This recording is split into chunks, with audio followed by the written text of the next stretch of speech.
Jacked Up Radio Show. It's a Jacked Up Radio Show. Jacked Up Radio Show. It's a Jacked Up Radio Show.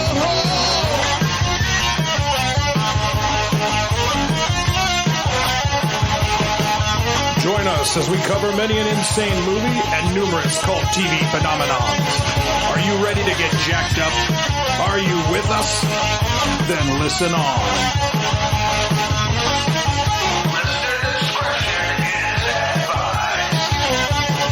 It's a Jacked Up Radio Show. It's a Jacked Up Radio Show. Jacked Up Radio Show.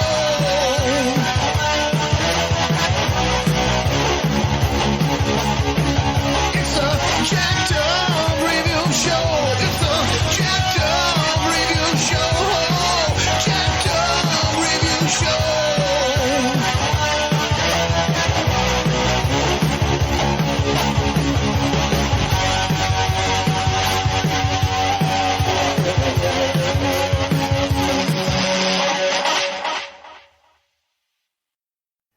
Greetings all. Once again, continuing just more fight and stunt exclusive interviews. And here we go. We got John Satberry. Welcome to the show. Good to be here. So, John has just a giant career in front of and behind the camera, on stage for the most part. Just like with anything, how did you decide you wanted to get into this part of the industry? In entertainment and all. Well, I took drama. Once I found out that drama was a thing, because I'm old, so drama wasn't real popular when I was in school. But and that's how I kind of fell into it. I went to the school I went to after I graduated. A couple of other guys came through, and the teacher was still showing my performance years after I had left. And then somehow a couple of the people who were in that class, we ended up working at the same place, and they were already in connections with some people who did some stage performances and concerts, and we just kind of formed our little group, the Cry Havoc fight choreography team, and we started getting gigs. Okay, nice. Where was this based? Austin, Texas. Oh, very nice. Okay, another Texan to another Texan. Awesome. So we're here in Dallas. And who was your mentor? I don't have one. I don't have a mentor. Oh, yeah. Like I said, I was just having fun with it, and then found out I could make money doing it. So, okay, cool. Yeah, just kind of right place, right time. A lot of times for me. Are there any theater and film groups you've been associated with the most? No. Right. Okay, so you've traveled around, just different batch of people and group each time. Okay, cool. Yep. Get hired out by different people. Yeah. How many projects have you worked on completely? I wish this could have been. I don't remember. I mean, there's so many. I can't. I couldn't put a number on it. Okay. I mean, I've been a pro wrestler too. I've had pro wrestling matches. I've done, when it comes to live performances, I've been around the block. It's many. Now, as far as film, you brought up Fighting with Anger, which yes, it's a terrible movie. Yeah, I've never even heard of it. I don't know that it got a release anywhere. Don't watch it. But it is a martial arts movie, and it was filmed here in Austin, and I was the lead fight choreographer. But how things go, I didn't get the credit for that. But I got paid. I just didn't get the credit on the film for that. So that sucks. Yeah. But hey, and I'm sure there's probably a couple other things, but that's the one I can remember as far as film goes. Okay. Did you ever do any like extras or stand-in kind of deals? Or? Yeah. Okay. I recently did a commercial. I've done more than one commercial. See, there's a lot of, okay. Yeah, I've done a couple commercials. Let's see, worked with Jeff Swan. I want to say his name is Jeff Swan. Right. Oh, I'm getting his name right.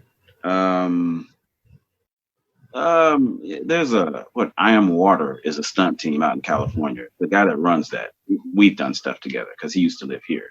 I fought him hand to hand. I fought him with lightsabers. Sweet. And that guy's name is Robert. Wow. Okay. They do a lot of theme park type stuff. Yes, done that too. Done the kids camps where you're live. You're an actor. Improv actor, like all day for 12 hours straight or so. Yeah. Mm-hmm. Very cool. And what is it that you just desire the most out of just these live appearances? Other than that, you get instant feedback and get to see the looks on everyone's face. Yeah, I definitely prefer live to film because with live you have to have you got to have a personality. I like live and then improv. Because it's the hardest to do. Film is cool, and the older I get, the more I like film because then I can do a little bit, then take a break. Right. And if I mess up, I can redo something. But with live, you get one shot, and if you mess up, you have to make the audience think you didn't. So, right. You got to insert a improv to just cover up the flub. Yeah. Were you already kind of big into material like that growing up? So it just was like, you're going to a theme park, but you're actually interacting. You are the attraction. Exactly. Yeah. Mm-hmm. But at my age now, I still like doing live, but improv, you get hired out and it kind of becomes sort of like circus clown work, which is fine, but doesn't appeal to me as much anymore. When I was younger, I was totally fine with being, kind of a circus clown, but now it's, I prefer to, have everything kind of like, I want to get with a group, choreograph it or whatever. Mm-hmm. And, Yeah. Okay. Very cool. Have there been any other just entertainment type displays that you've been just actually trying to reach out and conjure up, like brainstorm and bring to life with other partners and producers? Right now, I'm getting my YouTube channel up and going, and thinking about settling down and just critiquing fight scenes. Sweet. Just sit down critiquing fight scenes, and every once in a while maybe doing one or two. I know everybody around the area who's a fight choreographer or has film projects that they're working on and stuff like that. So I can always bring one of those people in and throw some punches at them and film it. But I've done a lot of that, and I am looking to kind of settle down and just give my opinion and maybe give some pointers to other people trying to get into the art. Totally. Did you have any other just people who you were very inspired by? Whether it was just seeing them in a movie, as a well-known choreographer or stunt performer, or was it mostly just kind of whatever goes, whatever caught your eye? That's cool. I'll reference that. Well, I mean, not to sound cliche or anything, but I mean, of course, Bruce Lee inspired me. But my two biggest well, I guess three biggest inspirations were Bruce Lee, Mhm. a guy by the name of Sho Kosugi, who I believe at one Nice. point was the highest paid Japanese actor in the United States at some point in the 80s. I think he was, but he, I don't know if you've heard of him, but he is like the most popular, Yes. he's the ninja, right? Yeah. He's everybody's ninja. And the Ultimate Warrior, who was a professional wrestler. So, with Bruce Lee, he has a lot of personality, just and charisma. Right. Sho Kosugi brings an element of when I say snap, of course Bruce Lee also has that snap, but Sho has a different type of snap. And with the Ultimate Warrior, you got this larger than life character creating a world around his character, and just bringing an energy and just this unstoppable energy. And those three, I would say, inspired me a lot as far as like movies go and stuff like that. I mean, one of my favorite fight scenes of all time is They Live, the fight Nice. from They Live, Roddy Piper versus Keith David. And of course, one of my other favorite fight scenes of all time, actually my favorite fight scene of all time, is from a movie called Any Which Way You Can. Nice. The sequel to Every Which Way But Loose. Mhm. And yes, the final fight between Clint Eastwood and I don't remember the other guy's name, but Clint Eastwood and the main guy in Any Which Way You Can. It's my favorite fight scene of all time. So, I mean, as a martial artist, that probably sounds kind of weird. Oh, your two favorite fights don't have martial arts in them. Well, I'm a performer, and a lot of martial arts fights, they lack personality. They lack storytelling. It's like, didn't you just get kicked in the head? Why are you still standing? And so, with the fight scenes from like They Live and the fight scenes from like Any Which Way You Can, you see a deterioration of the human body over time through the fight, which I just think a lot of people overlook, because a lot of people I want to do this kick. That happens a lot. People come up and it's like, I want to do a fight scene because I want to do this kick. Okay. It's like, all right, cool. I mean, how about, do you want to tell a story or you just want to do a kick? So it's like, I like to be more of a storyteller with my fight scenes than I don't care if I don't get to throw a kick, because if I just got shot, the kick, I'm not going to be able to throw a kick, a special spinning helicopter kick, So it's like, story to me is more important. It's the most important thing. Well, and I can feel your pain. I have had the misfortune of working on just low budget to just very amateur, just train wrecks of independent film projects. And you want to give everyone the benefit of the doubt. You don't need money to be great, but you also got to keep in mind, people's time and making every shot matter. And I think the biggest issue, you've worked on these independent films, so there's just a lot of people who they can stroke each other's ego, but not necessarily know how to just get anything done on time. Is like they have cameras, but don't necessarily know how to use them or create a story that's actually interesting. So I feel your pain in that. Yes, with fight scenes, there's almost always someone who just doesn't want to think how to actually display the fight and capture it on camera, let alone, be a part of the choreography process and, or just throw a fight in there just for the hell of it. And they don't think, what does this actually got to do with the story? Right. You're just distracting everyone, and they're not going to like or even react to that fight scene if they don't know what it has to do with anything. So. Right.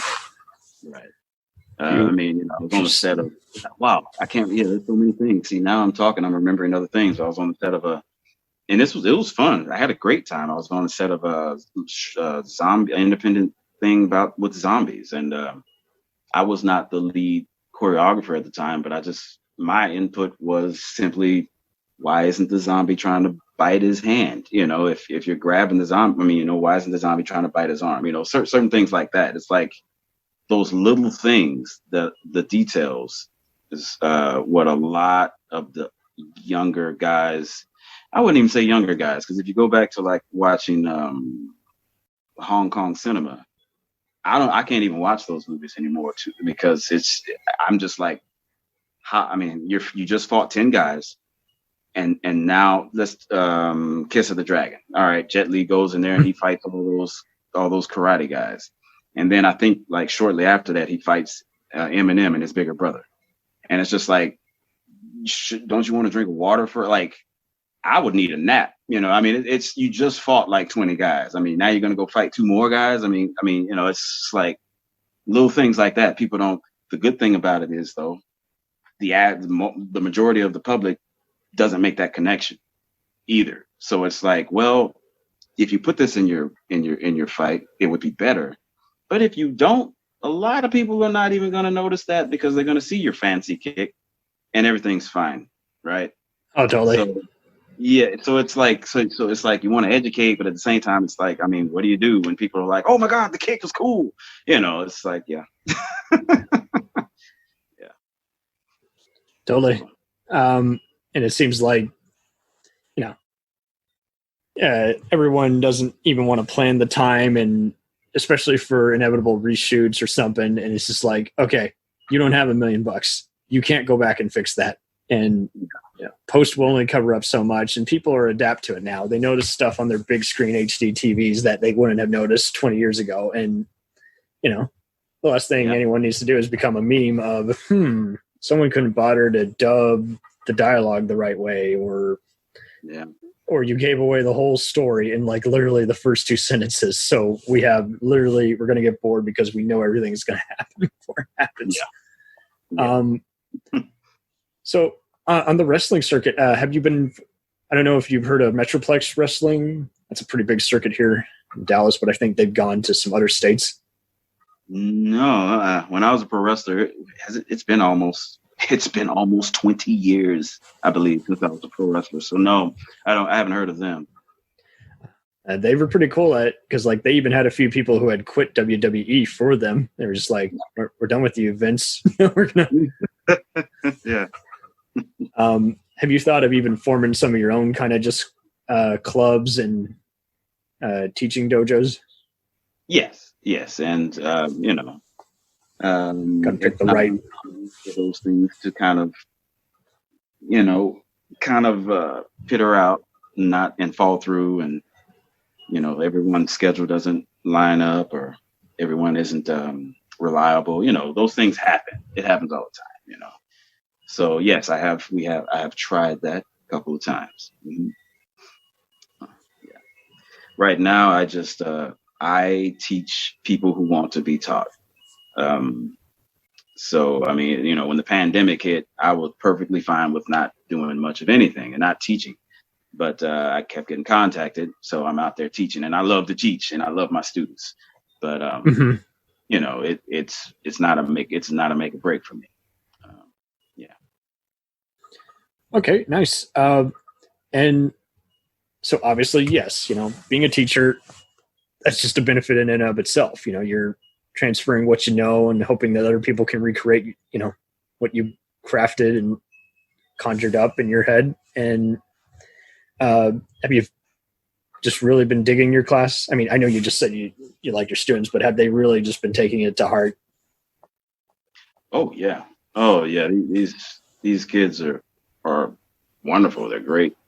And now they see fight scenes in a different light now, you know, and sometimes, you know, we'll rehearse and I just want them to go through the motions, but, you know, they're going through the motions and they're giving me these facial expressions and, you know, acting like they're in pain and stuff. And I'm just like, that's great, you know, that they're doing that, you know, because that's what I taught them to do. You know? Oh, totally. I did staged combat, but what was very annoying is that, you know, some people didn't take it all that seriously, and it's like this, and others were kind of mistaking them. Oh, I'm becoming a stuntman all of a sudden. I'm like, no, not even remotely.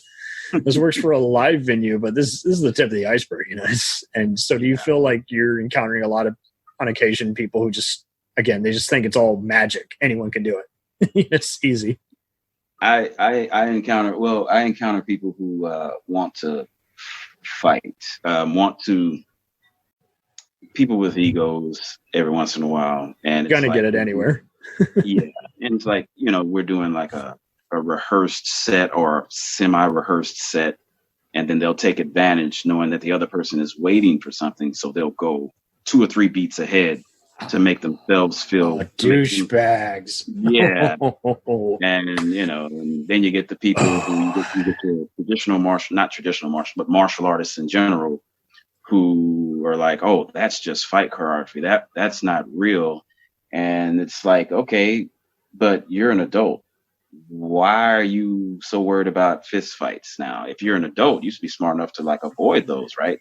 So let us go over here and do our fight choreography, because guess what? We can do 10 shows a week. You get into 10 fights a week and you'll be in jail. So right. No, that's true. I encountered a bunch of those snobs as well. And it was like, technically, and it's like, I get it. Most people, their fists are going to probably go out after like 5 punches, just freaking someone's jaw. But it's like, it's just like with food and fitness, everyone's got different genetics and everything. It's all about, do you buy the gimmick? Do you buy the scenario? Yeah. Exactly. And if you don't, is the fight good? Exactly. Yeah. So that's cool that you're having to actually just kind of open their craniums up and say, work with me here. You're going to be asked for so many different things. When I was like in my teens, I used to be one of those guys. I mean, when I got into martial arts, I wanted to just beat people. I wanted to be the best, and the best meant hitting grown men in the face. And I loved doing that, and then my dad sat me down and talked to me and changed my attitude. And also, then shortly after that, I think we did like a demonstration where me and a friend in the class, we did a demo, which I didn't know was called a fight scene, but we did a demo, and sweet. It went over really, really well. And I was like, oh, this is what I want, because I can look like I'm fighting, but not go to jail and not really get hurt that much. I like this, Totally.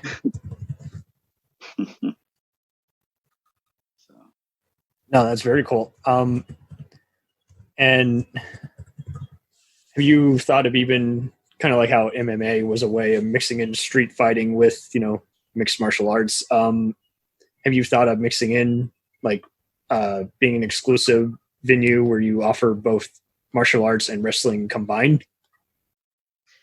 Well, no. I mean, when I met up with the crew who saw my video at the high school that I went to, and we're all around the same age at this point, they were very skilled.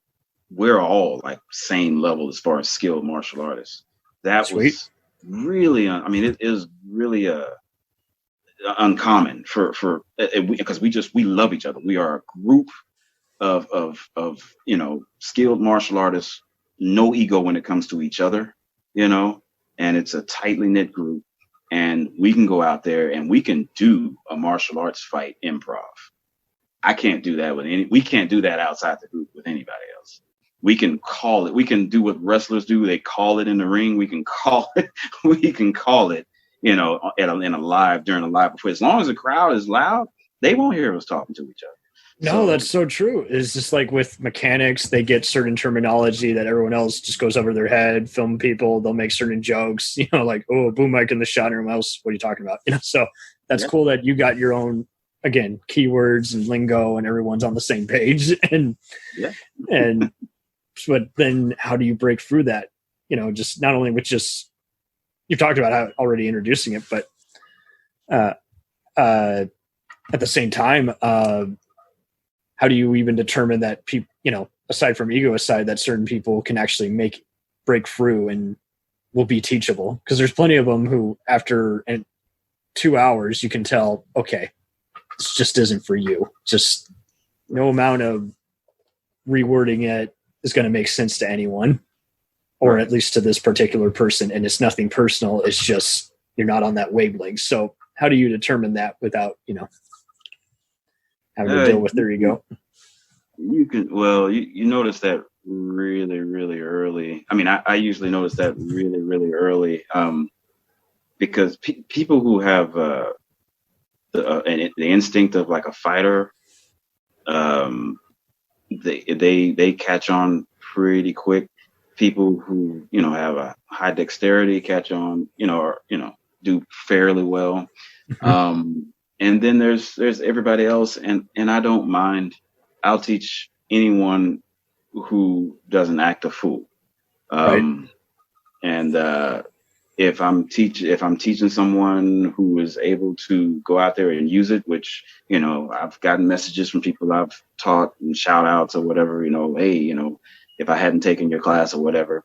And then there's people who may just be there because they like me as a teacher. They want to stay in shape. They want something fun to do.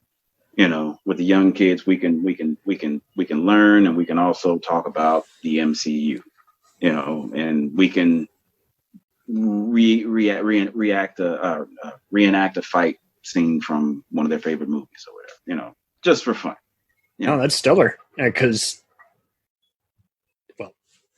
one hard worker to another hard worker, although I'm not in the same way. Like, I can't do what you guys can do. So, I can do a fall and not put my back out, but that's probably it. I can't do a giant fall or make myself look like a convincing fighter. So the most I can do is probably just look like a random alleyway guy and you kick the shit out of me. So that's, but yeah, no. So now that you've broken through that and you've been able to define, just like with any fitness training, like who's on what level, who's doing this for whatever reason, and either way it's the same goal. I'll teach you the skill, spend you this much amount of time with so and so. Do you think that it's gotten better just to do a lot of independent martial arts teaching sites and so forth? Because it seemed like for a while anyone could offer it, and you had to be able to tell just the serious trainers from those who were just doing it just for fun, just to have a random medal. Right. No, are you talking about real martial arts, or are you talking about the court art? For actually training in martial arts, have you noticed? So do you think a lot of that kind of toxicity is gone, or is there still some of that around where people are just trying to fight and be competitive? No, the toxicity is growing. Oh, dear. In the martial arts community, because everybody's talking about, well, that wouldn't really work, and this, that, and the other, and it's just like, once again, what's happening is bullies are training bullies. Is what's happening a lot. That's unfortunate. Bummer. Yeah, bullies are training bullies, and this is an exaggeration, but I feel like one day the only people who are going to be getting into fights are going to be martial artists fighting other martial artists, because they're always going around talking about, you got to stay ready. You got to stay ready. And it's just like, dude, calm down. We're at HEB. They're sounding like people who are the survivalists and the other toxic guys who are like, oh, buy every gun at a pawn shop you can. And just coming. Yeah. And sometimes I got to break these guys down and be like, when was the last time you had a real fight? Well, it was exactly. It was a long time ago, because you're a grown ass man, and you don't get into a fight, you end it. Right. It's I like knowing that I can defend myself, and I more power to people who want to learn how to defend themselves. And if one style doesn't work for them, go learn another style. But not learning a style because you think it's not going to help you in the street, get out the street. Don't go to that club. Don't go to that bar. And if you get into a fight, chances are you're not going to get into a fight with 50 ninjas.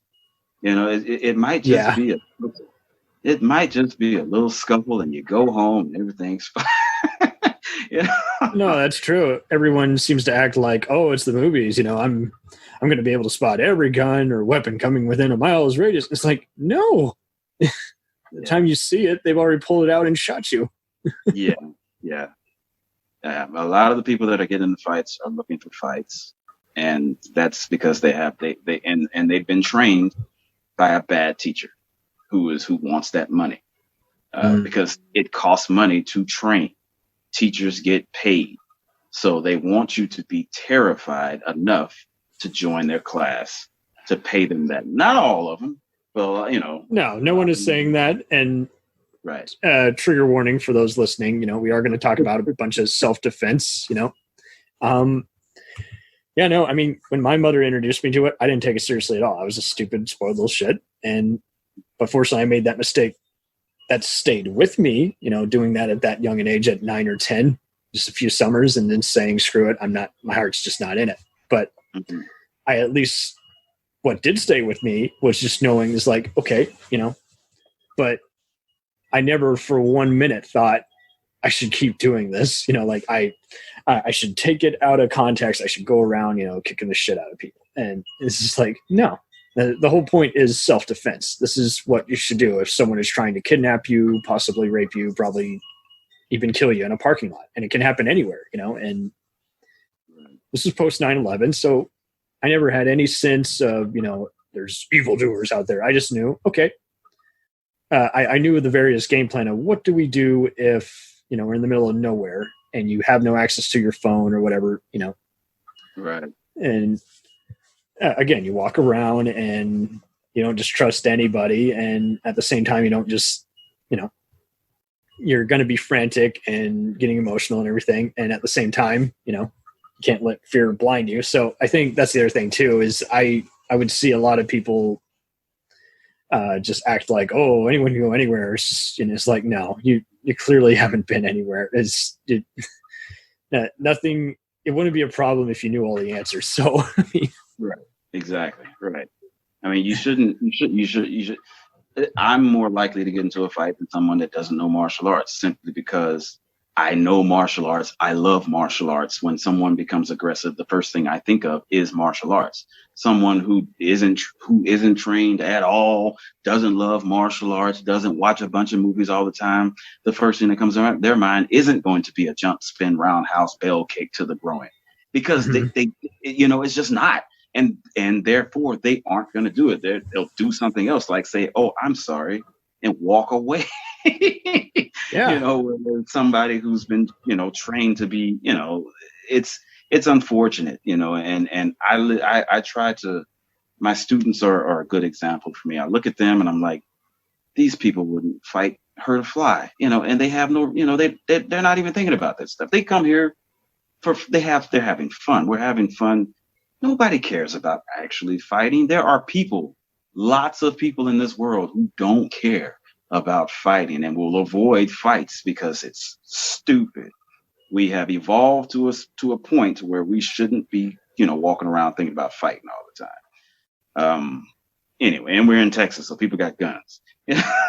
Oh, totally. And when we were at the voting booths, it's just like, I was telling my parents, and it's like, okay, I get that there's douchebags in the world, there's segregation, all that.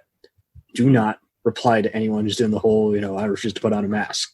Some of these fuckers got guns, and the last thing you need to do is, become marked, because that's the other thing too, is just like, and they just wanted to help and point out everything. I'm like, I guarantee you, they're not going to listen to you. They are thick-headed.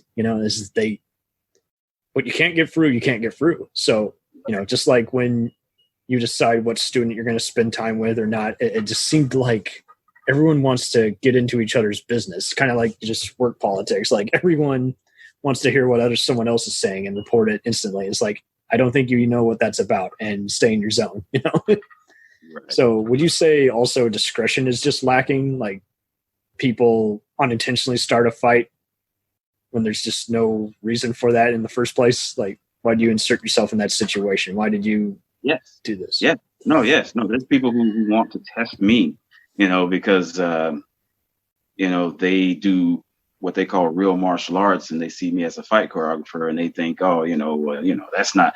Well, can you really do it? What's this? Can you really do it? Shit. I mean, I've heard that, and that's about as offensive as when you ask a veteran from any kind of war or military division, how many have you killed? It's like, why would you want to ask such a morbid, fucked up thing? Yeah. They don't know, and why would they want to relive those awful memories? Yeah. And see, I come from a place where I wasn't always this age, so I thought like those people think. So I'm not. Everyone has. We've all thought something we are regretting. Is like, wow, I thought that in gym class. I thought this. I made this slur that I thought was just people being stupid. Yeah. Mm-hmm. Yeah. And I think that being able to talk to someone, or being able to be talked out of that by someone who has thought those same thoughts at some point in their life, I think is better than, is good for them, I think. I don't know. No, that's true. It's kind of like just with any fitness, just you got all this energy and you're just all hyped up now, and the right people know how to channel it, while the ones who can't. So yeah, it's blue balls. All this training I've done, and I don't have I can't use it. I got blue balls. I need to kick somebody. I need to get into a fight so I can see. Right. I get it too. You know what I do? Fight choreography. That's what I do. Totally. So yeah, it's kind of like, don't got a date, then just watch some porn. But it does seem like, many don't know how to just put their energy somewhere. Like, I used to encounter this with some family members. They didn't know what to do on their day off. And I just said, that's why I formed this podcast. It's like, okay, I'm going to do something fun, be talking about with other people, instead of being so fed up of, I can't hang out with anyone. It's like, yes, you can, technically. If you're tired of eating a certain place, then make your own food. And there's a lot who just and it's just the same thing with friends. Just the ones who are very progressive and don't want to just be the one who complains, hang out with them. Don't hang around with the ones who just got nothing but venom to spread. Yeah. Mm-hmm. So do you think you've also helped strengthen a bunch of relationships with a bunch of pals who just give them a bunch of just better at help them be better at making use of their time and intellect? I hope so. I mean, like I say, my students are wonderful. My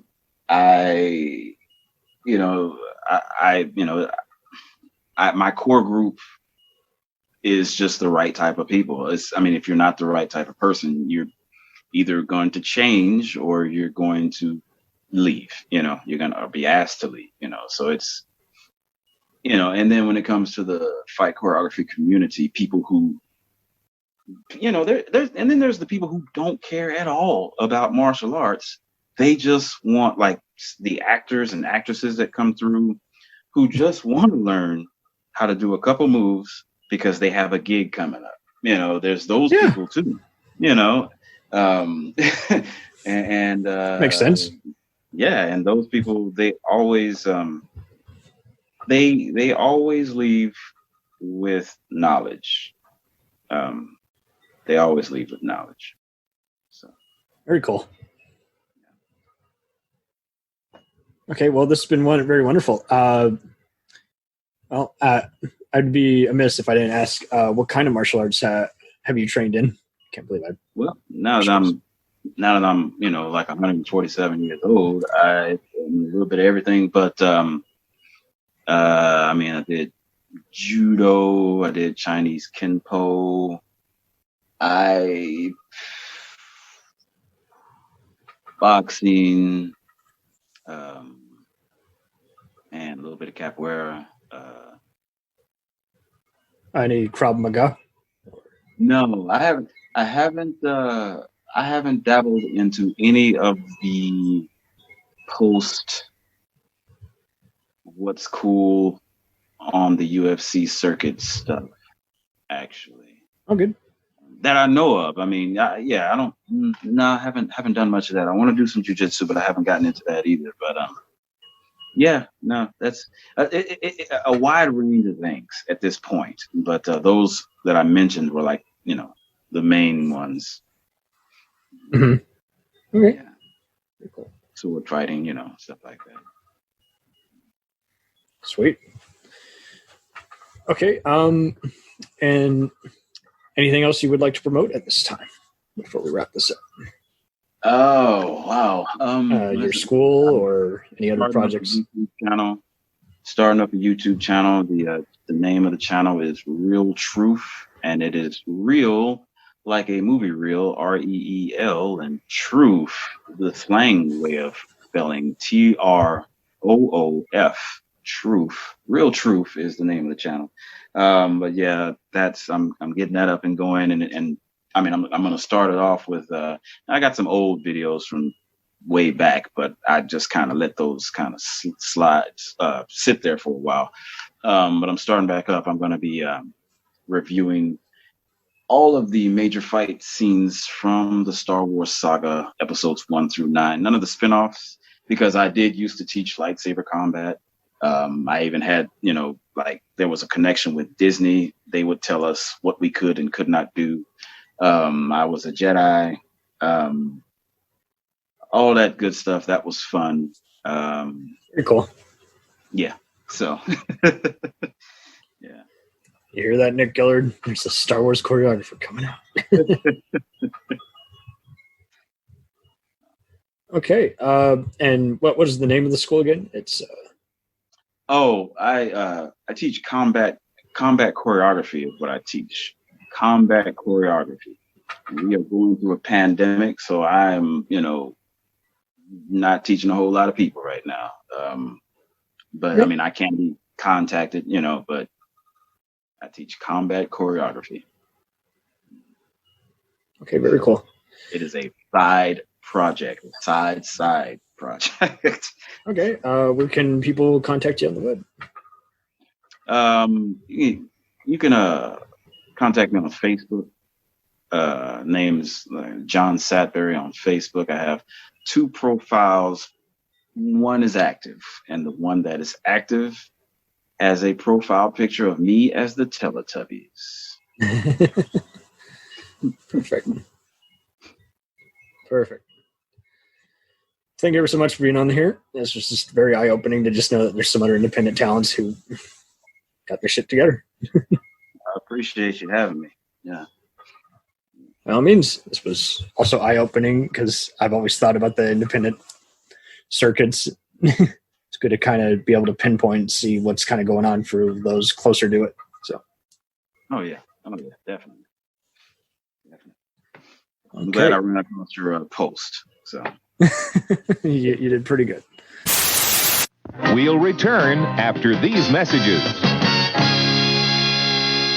JURS Podcast is proud to promote AutoCorrect, an independent film company with experienced industry professionals who can serve all your film industry needs. They include self-tapes, voice actor recordings, demo reel editing, script revisions, headshots, and much more. They're Actor Correct at your request. Book them on Instagram. Hey, feeling down? Feeling low? Not enough podcasts about movies in your life? Why not try They Must Be Destroyed on Sight, the new podcast cure-all, sure to get you right with the world and on a path to better living. We have exploitation, we have Italian horror, we have zombies, we have slashers, we have crime films, we have spaghetti westerns, we even have sci-fi and sex comedies. So take a dose of They Must Be Destroyed on Sight as needed, and let the hosts, Lee Russell, Daniel Harper, Paul Romali, and the odd guest host cure what ails you. Warning, may cause atrophy, African consumption, black fever, bone shave, chin cough, colic, cramp colic, dropsy of the brain, elephantitis, grocer's itch, jaundice, mania, miasma, mortification, palsy, Pott's disease, rheumatism, scurvy, St. Anthony's fire, summer complaint, and worm fit in some people. Consult a physician before listening.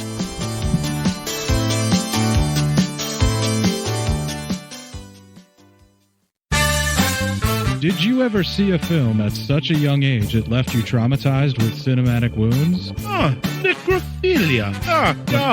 It's a dead issue, man. Don't push it. Cinema Psyops is a weekly podcast documenting an ongoing experiment on the mind of an unwilling test subject.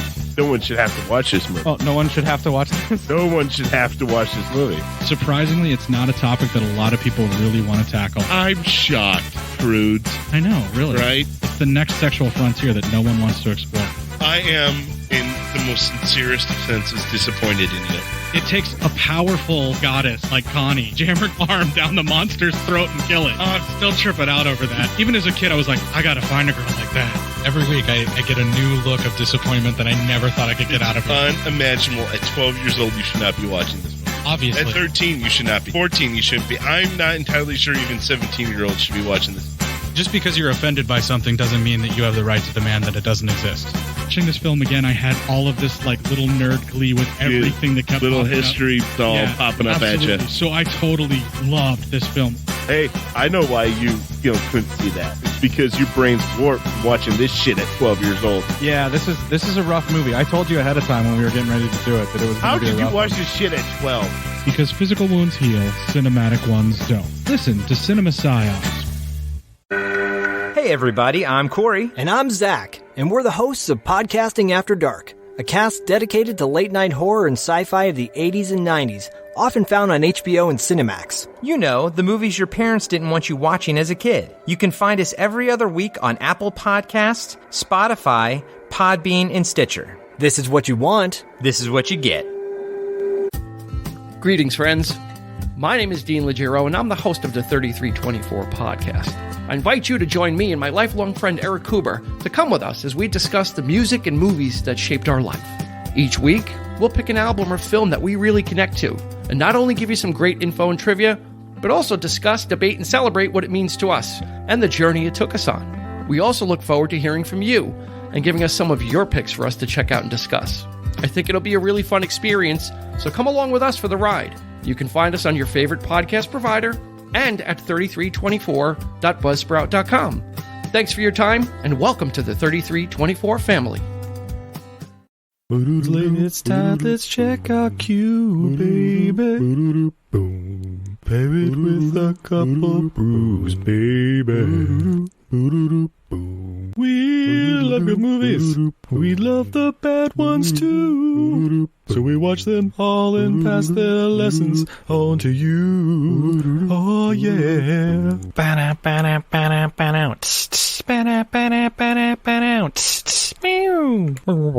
Everything I learned from movies helps to make life a little bit groovy. With a one-liner plot holes and gratuitous movies. It's time to get busy with your friend Steve and Izzy at eilfm.podbean.com. We now continue with our program.